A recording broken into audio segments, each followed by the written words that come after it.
friends, how do you do? I Vinod Yadav welcome you all again on my YouTube channel VIN Chemistry। जैसे कि पिछले lectures में आपने दो lectures में आपने देखा था, मैंने आपके साथ नया चैप्टर शुरू किया था कोऑर्डिनेशन कंपाउंड्स। तो कोऑर्डिनेशन कंपाउंड का जो सेकंड लेक्चर था वो था 2A, जिसमें हमने शुरुआत की थी कुछ टर्म्स की which are used in complex और कोऑर्डिनेशन कंपाउंड। उसी को आगे बढ़ाते हुए आज का वही लेक्चर रहेगा, लेक्चर का नंबर बदल जाएगा। I return terms related to coordination compounds lecture 2B। Okay, अब देखो तो दोबारा से मैं एक कॉम्प्लेक्स कंपाउंड का फॉर्मूला लिख रहा हूं आपके लिए। सपोज कीजिए आपके पास एक कंपाउंड है, वही ले लेते हैं K4FeCN6। अब पिछले लेक्चर में मैंने डिटेल में ये जो आपकी स्पीशीज है जो भी ब्रैकेट में लिखी हुई है, और ब्रैकेट के अंदर भी एक और ब्रैकेट में लिखा हुआ है CN6, इसके बारे में डिस्कस पिछले लेक्चर में डिटेल में किया था। इन्हें क्या कहते हैं? इन्हें कहते हैं लिगेंड्स। क्या कहते हैं? लिगेंड्स। और इस केस में जो लिगेंड लगा हुआ है वो मोनोडेंटेड लिगेंड है। क्लियर हो गया? मैंने आपको लिगेंड की डिटेल सारी बताई थी लिगेंड क्लासिफिकेशन के हिसाब से। अभी और भी कुछ टर्म्स हैं इस कॉम्प्लेक्स के हिसाब से देखिए जिन्हें आज डिस्कस करने वाले हैं। एक ये पूरी की पूरी स्पीशीज जो कि ब्रैकेट में लिखी हुई, देखिए यहां से लेके यहां तक इंक्लूडिंग दिस लिगेंड। तो इसके बारे में बताऊंगा आपको, एक इसके बारे में बताऊंगा, लिगेंड के बगल में जो एलिमेंट लिखा हुआ है एक इसके बारे में बताऊंगा, ठीक है। और भी कुछ टर्म्स आएंगी आपके सामने धीरे धीरे। तो देखिए सबसे पहले शुरुआत पहले मैं लिखता हूं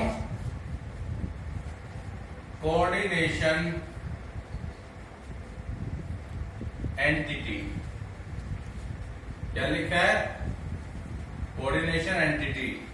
तो देखिए किसी भी कॉम्प्लेक्स कंपाउंड में कह लो या कोऑर्डिनेशन कंपाउंड में कह लो, कंपाउंड का वो वाला हिस्सा जो बड़े ब्रैकेट में लिखा होता है सारा का सारा इंक्लूडिंग दिस एंड दिस, इसे हम कहते हैं कोऑर्डिनेशन एंटिटी। क्या कहते हैं? Coordination entity.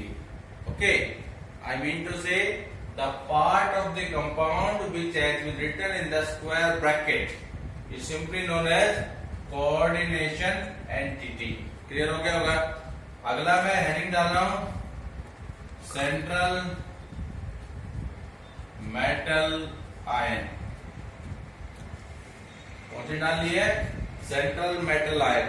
देखिए कोऑर्डिनेशन एंटिटी के अंदर लिगेंड्स के अलावा जो डी ब्लॉक एलिमेंट जो कि आपका लिखा मिलेगा, चाहे वो Fe लिखा मिले, जो मैग्नीज लिखा मिले, जो सिल्वर लिखा मिले, जो गोल्ड लिखा मिले, जो प्लेटिनम लिखा मिले, जो क्रोमियम लिखा मिले, मतलब ब्रैकेट के शुरुआत में जो एलिमेंट लिखा मिलेगा, this is known as central metal ion. This is known as central metal ion, ठीक है। और ब्रैकेट के बाहर कुछ भी लिखा हो, जो कैटायनिक फॉर्म में लिखा हो, चाहे कोई अनायनिक फॉर्म में लिखा हो, ठीक है, तो उसको हम कहते हैं काउंटर आयन। तीन बातें समझ में आ गई होंगी शायद आपको। This is known as counter ion, this is known as central metal ion, and the whole species is known as coordination entity। पर भी करता नहीं ये बातें, पर देर में और बताता हूँ, ठीक है। अगला है आपका टर्म, मैं ब्लैंक से लिख लेता हूँ, चिलेशन। क्या शब्द है? चिलेशन। एग्जाम में पूछ लेता कई बार वो डिफाइन करने के लिए chelation.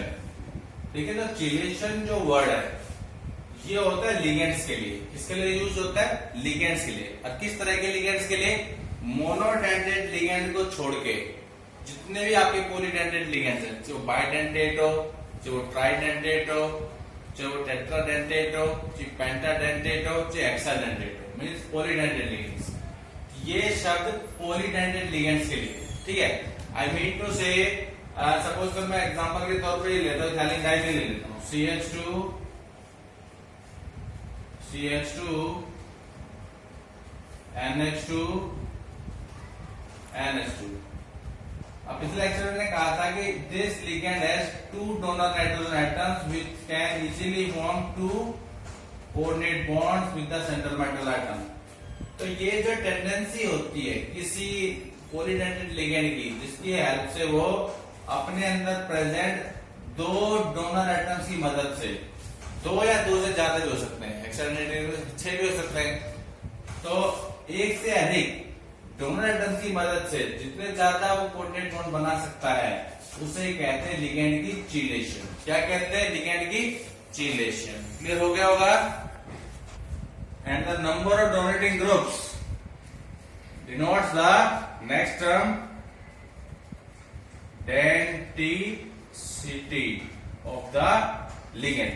I want to say chelation का मतलब होता है when a polydentate ligand uses its 2 or more donor atoms to bind the same central atom, it is called chelation, and ligand is known as chelating ligand, while density represents the number of donating groups in it. The number of donating groups in it is known as denticity of the ligand. ये कई बार आया हुआ exam में आपके, ठीक है? Next term है एम्पीडेंटेड ligands, कई बार एग्जाम में अभी इंपॉर्टेंट है काफी, ठीक है? देखिए एम्पीडेंटेड लिगेंड क्या होता है। पहली बात तो ये मोनोडेंटेट होते हैं। क्या होते हैं? मोनोडेंटेट होते हैं। तो बोलेंगे सर ये मोनोडेंटेट फिर अलग क्यों लिख दिया? भाई इसलिए लिखा है क्योंकि मोनोडेंटेट होने के बाद भी, बावजूद भी इन लिगेंड के पास दो डोनर साइट हो सकती हैं, होती है, लेकिन एक बार में एक कंपाउंड में एक ही यूज करेंगे। ये है इसकी डेफिनेशन। क्लियर हो गया? I mean to say these are the monodentate ligands which can form coordinate bond, one coordinate bond with the central atom, but they have more than one donor sites, and they can form only one coordinate bond at one time. Example याद रखिएगा, जैसे NO2 nitro group है और ONO, तो मतलब होगा same है कि नहीं इनका? NO2 minus ONO minus. Clear हो गया? लिगेंड के तौर पर माइनस लगाना पड़ेगा आपको। क्लियर हो गया? Cn माइनस और Nc माइनस, या SCN माइनस और NCS माइनस। इस टाइप से आपको याद रखना है। आमतौर पर इसका एग्जाम्पल में या तो डेफिनेशन पूछी है या आपसे एग्जाम्पल पूछता है एम्पीडेंटेड लिगेंड से। क्लियर हो गया? एक होता है भाई ये कोऑर्डिनेशन नंबर, अगली टर्म कौन सी है? Coordination number. आसान होगी काफी, लिगेंड से रिलेटेड है। 7th है कोऑर्डिनेशन नंबर। देखिए किसी कंपाउंड के अंदर कितने लिगेंड्स हैं, मैं mean to say the total number of ligands present in a complex,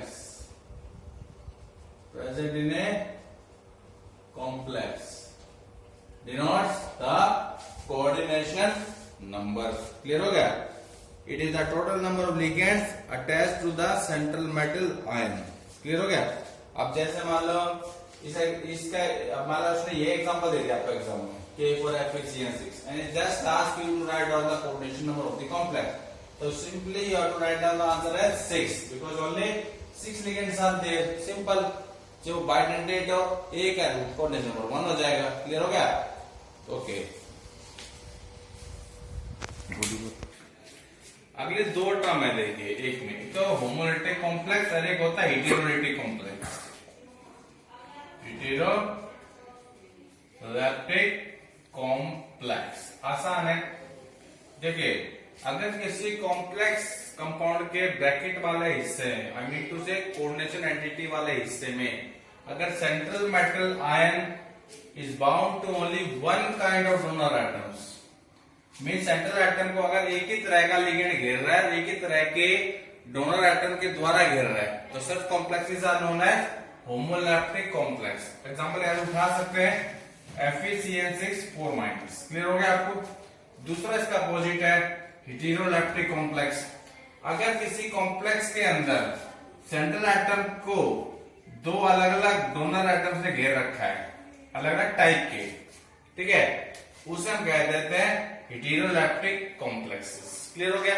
उसके बाद है charge on the complex. Charge on the complex का मतलब charge on the coordination entity. Okay, जैसे मैंने इसमें से चार्ज निकाला कॉम्प्लेक्स एंटिटी का तो 4 माइनस आया, ये इसकी बात कर रहा है वहां पे चार्ज ऑन द कॉम्प्लेक्स। अब ये कैसे निकालते हैं, देखिए ये निकालते हैं, आपको इसका सेंट्रल एटम का ऑक्सीडेशन नंबर पता होना चाहिए। आमतौर पे जब वो नाम देकर के आपसे पूछेगा तो इसके नाम के आगे ब्रैकेट में, आईपैक नाम में ब्रैकेट के अंदर इसका ऑक्सीडेशन नंबर लिखा होगा रोमन के अंदर, वो प्लस का होगा हमेशा। और आयन के चार्ज आपको याद करने, क्लियर हो गया। और चार्जेस मैं दूंगा जब मैं आईपैक नोमेनक्लेचर आपको समझाऊंगा उस दौरान, ठीक है जी। जैसे फॉर एग्जांपल ये निकल सकता है, जैसे कैसे देखिए, मुझे पता है सपोज करो इसका चार्ज निकालना है मैंने, फिलहाल तो 4 माइनस है। देखिए अब यहाँ पे Fe का चार्ज मान लीजिए आपका 2 प्लस दे रखा हो उसने, क्योंकि इसका जो नाम है, अगर मैं इसका प्रॉपर नाम लिखता हूं, इस पूरे आयन का नाम, वैसे न्यूट्रल है सारा ही, तो मैं कॉम्प्लेक्स सारा हिस्से का नाम लिख रहा हूं। देखो मैं लिख रहा हूं हेक्सा साइनो फेरेट और 2, ये आपको लिखा मिलेगा ऐसे आयन, ये इसके वाले हिस्से का है, इसका नाम है हेक्सासाइनोफेरेट 2 आयन, क्लियर हो गया। तो मुझे क्या है कि इसका चार्ज चेक करना है, भाई कितना चार्ज है। फिलहाल तो वो माइनस है, पर 2 माइनस निकाल के दिखाता हूं, देखो आपको। अब इसका ऑक्सीडेशन नंबर कितना 2, तो +2 लिखूंगा मैं यहाँ पे, +6 साइनाइड्स है और सीन का चार्ज -1 होता है, तो आपको आगे चल के याद हो जाएगा, इक्वल टू 0 पुट करेंगे। 0 क्यों पुट किया, मुझे नहीं पता है चार्ज कितना है, ठीक है जी। तो यहाँ पे सॉरी जी नहीं एक्स, सॉरी एक्स, ठीक है। तो एक्स की वैल्यू क्या आ जाएगी देख लेते हैं, +2 -6 × x -4, तो ये -4 लिखा भी था मैंने पहले। तो ये सब आपको निकालने सिखाऊंगा जब आपका आईपैक नोमेनक्लेचर आएगा उसको टाइम, ठीक है।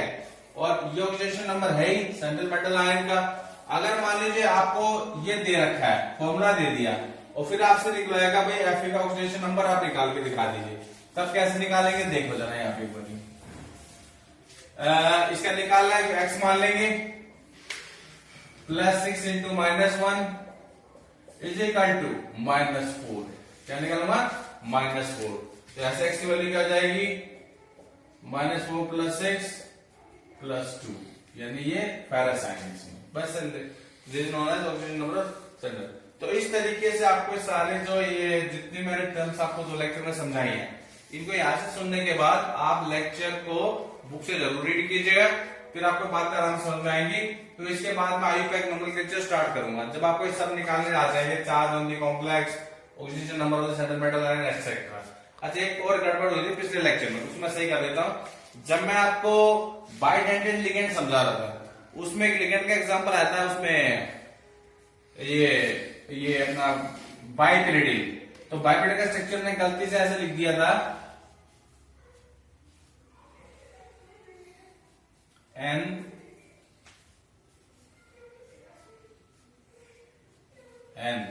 जोड़ा नहीं था मैंने रिंग्स को, तो जुड़े ही नहीं बेटा रिंग, इस कार्बन से इस कार्बन, तो this is known as dipyridine bidentate ligand, symmetrical bidentate ligand, इसको थोड़ा सही कर लेना। तो होपफुली इस लेक्चर को सुनने के बाद आपका चैप्टर थोड़ा आसान आपको लगने लग गया होगा। और अगर आपको लेक्चर पसंद आया हो तो प्लीज लेक्चर को शेयर कीजिएगा, लाइक कीजिएगा और चैनल को जरूर सब्सक्राइब कीजिएगा। Thank you very much. अगले लेक्चर में मैं आपको आईपैक नोमेनक्लेचर स्टार्ट कर दूंगा, ठीक है जी। Okay, thank you.